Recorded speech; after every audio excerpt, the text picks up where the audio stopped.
కొంతమందికి అందట్లేదు. ఎందుకు అందట్లేదు? ఆ ఉద్యోగి ఏదో కారణం చెప్తాడు. ఆ కారణం ఏంటో ఆ పింఛన్దారు ఫోన్‌కి మెసేజ్ పెట్టే ఒక జవాబుదారీతనాన్ని ఇప్పుడు ప్రభుత్వం తీసుకురాబోతుంది.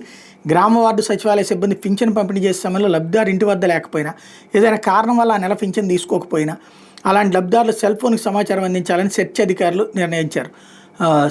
సెర్ప్ అధికారులు. ఇందుకుగాను లబ్ధిదారు లేదా వాళ్ళ కుటుంబ సభ్యుల సెల్ ఫోన్ నెంబర్ని సేకరించబోతున్నారు. ప్రతి నెల 1-2 తేదీల్లో గ్రామ వార్డు సచివాలయ సిబ్బంది ద్వారా ఇంటింటికి ప్రభుత్వం పింఛన్లు పంపిణీ చేస్తుంది. ఇంటింటికి అసలు చేయట్లేదు, అది నాటకం, అబద్ధం చెప్తున్నారు. రోడ్డు మీద ఎక్కడో నుంచుంటున్నారు, అక్కడికి వచ్చి అందరిని తీసుకోమంటున్నారు. పింఛను పంపిణీకి సిబ్బంది వెళ్ళినప్పుడు కొన్ని సందర్భాల్లో లబ్ధిదారు ఇంటి వద్ద అందుబాటులో ఉండలేదు. ఇలాంటి వాళ్ళకి మరో వెసులుబాటు కల్పించింది.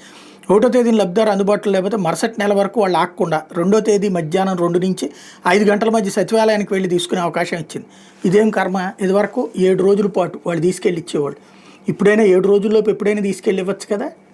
అట్లా ఇవ్వకుండా వచ్చి సచివాలయం దగ్గరికి తీసుకెళ్ళాలి. నోటి దగ్గరకు వచ్చినటువంటి ముద్ద ఇదివరకు వాలంటీర్ వారం రోజుల్లోపు ఏదో ఒక రోజు వచ్చి అవసరమైతే వేరే ఊళ్ళో ఉన్న తీసుకెళ్ళి ఇచ్చిన సందర్భాలు ఉన్నాయి. ఇప్పుడు 1వ రోజునే తీసుకోవాలా, లేకపోతే కనుక 2వ తారీఖునికి సచివాలయం దగ్గరికి తీసుకెళ్ళాలి, లేకపోతే అసలు లేనట్టే అనమాట. ఇదే కాబట్టి దానికి కారణం వీళ్ళు చెప్తారు.